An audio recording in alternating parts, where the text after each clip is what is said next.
Hello, everyone. If you're watching us, we are not live today. We are not.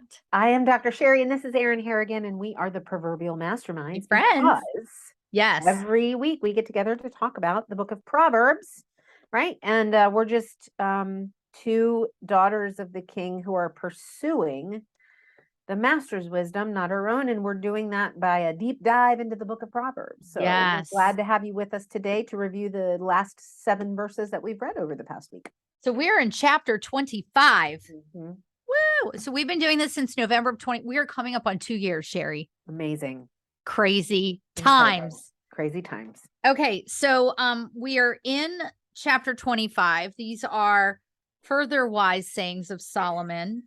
And we're starting at 17 today. Am I correct? We're doing 10 through 16. Oh, 10 through 6. Why am I always getting ahead of us? Well, maybe because you're reading ahead too. I don't know. Anyway, I sometimes just keep going because I'm like, ooh, what else does Solomon have to say?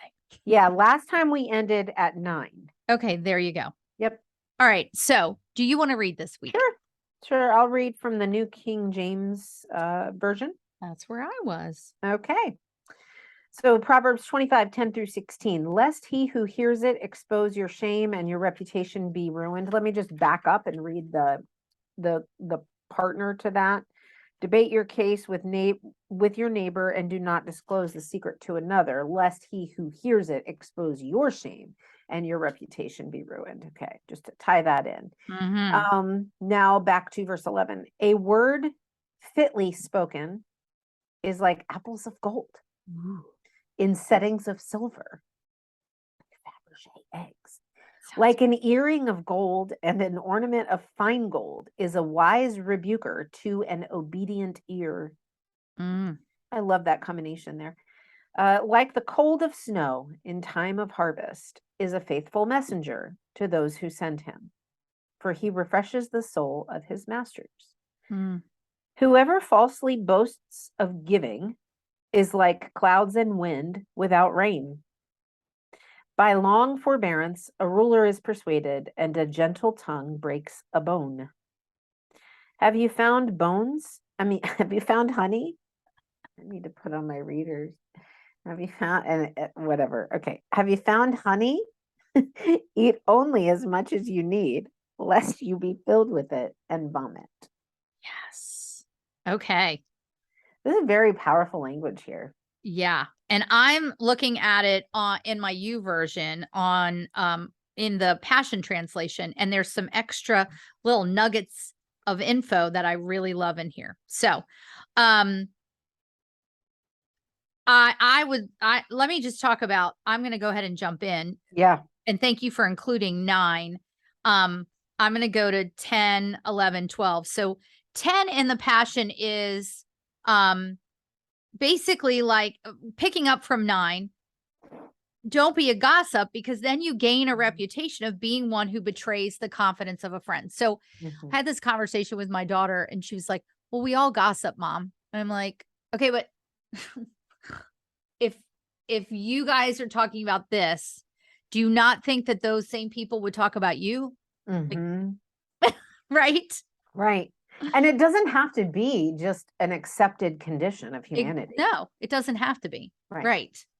So in 11 and 12, I love this, because in the Passion Translation, it says, when some words spoken at just the right time are as appealing as apples gilded in gold and surrounded with silver. And the little extra in this says, each one of God's promises are like apples gilded in gold. When we are full of his spirit, we can speak and prophesy words of encouragement that are spoken at the right time for the blessing of others. But that visual of the apples gilded in gold and surrounded by silver, it sounds like so luxurious. Yeah, and I like this fitly spoken. Fitly spoken. Right? Like it's the right timing. It's the right audience.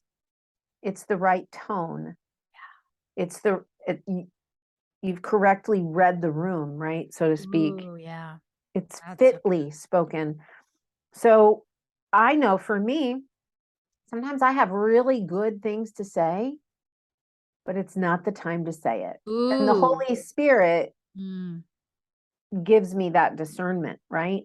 mm, The more I practice listening to that, he's like, that's really good, but that's going nowhere right now. So just mm. sit on that, put a pin in that, right? Yeah, love that. So a word fitly spoken Fitly is spoken. indeed, because then it can be received. It can be Yeah. admired. It can be serve as adornment, or that's how I'm envisioning that with the silver and the gold adornment, right? Like a Mm, crown of blessing. Like a word can be an adornment of blessing for somebody yeah, if it is fitly spoken. yeah. Oh, that's good. That's so good. I also like that combination of the wise rebuker to an obedient ear, right? So Mm, mm. fitly, when something is fitly spoken, there's two parts. It's not just the wisdom that's offered, it's the readiness of the recipient of the wisdom, right? So it's the timeliness, it's the way that the message is, and the readiness of the hearer. And Yeah. so that has to be measured very deliberately, very carefully. Otherwise, it's like the parable of the seed and the soil. Right. Some goes into Falls the on the, brambles, yep. right?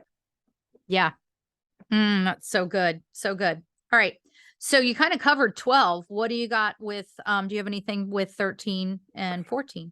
Okay, so 13 is I see that as kind of a standalone. So Yeah. like the cold of snow in time of harvest is a faithful messenger to those who send him. I don't really understand that because I feel like we harvest before the snow.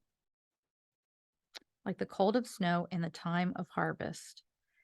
So, the Passion says a reliable, trustworthy messenger refreshes the heart of his master. So maybe the coldness of the snow being refreshing.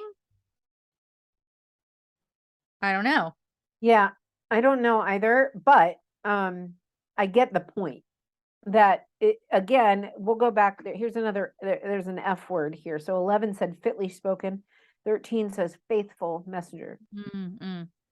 Um, so it is a messenger who is carrying a consistent message faithfully Ooh, to yeah. an audience, right? And so I think sometimes um, God does call us to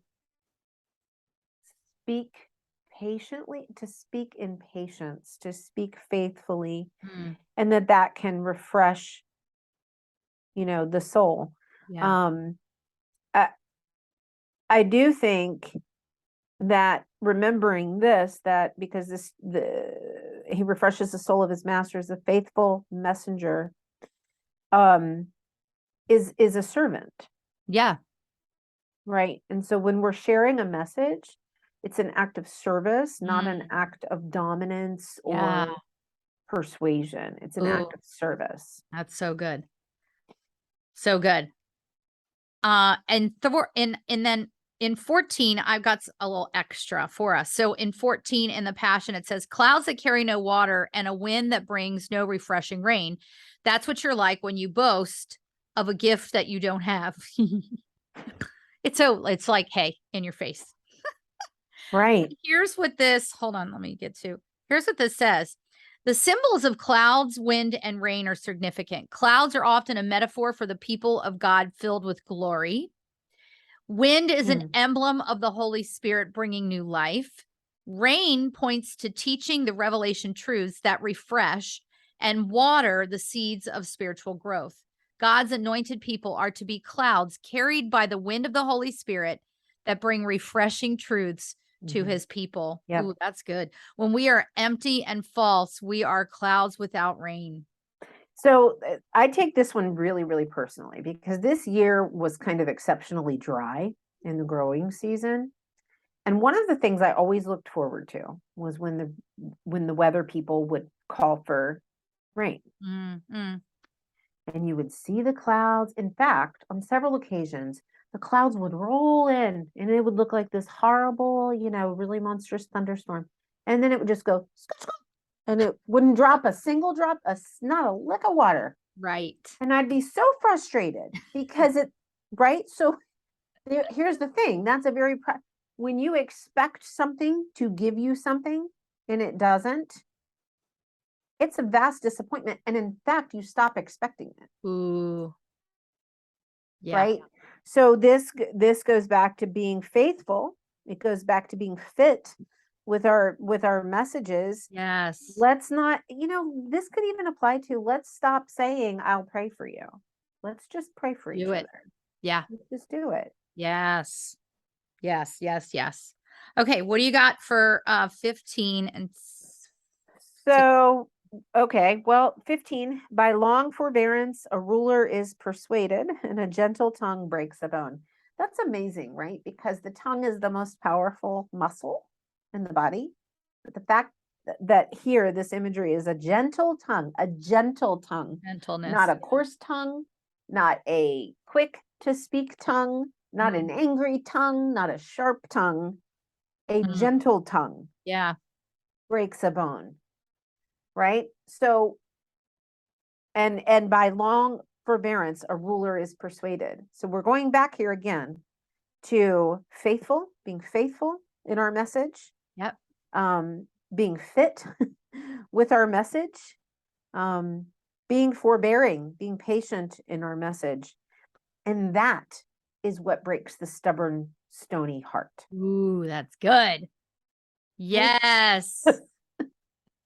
That's so, I love that. Oh, that's so good. All right. 16.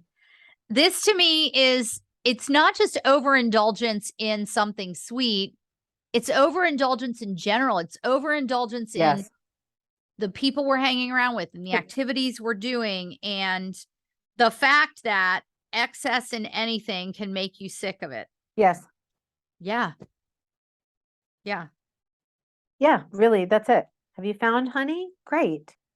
Eat only as much as you need. But also, like, sometimes this goes back to what you and I have talked about multiple times, that our culture, teaches us to seek acquiring the joys of life, the delights of life, right? And this is talking about enjoy them, but don't seek to amass them. Ooh, to amass. Yes, that's powerful. Yeah. Right. Because we always think that we got to have it all. Right. And all the time. And all the time. Yeah. Yes. Ooh, that is so good. That is good. All right. So next week, friends, we go through 23. I don't think 17 to 23. 17 to 23 in chapter 25. So join us, be here. We'd love to see you. Follow, share, all the things. And share your comments too, because I mean, listen, we're not the experts, right? That's why we're doing this. And we'd love to hear your feedback. So until next time, thanks for joining us. Bye.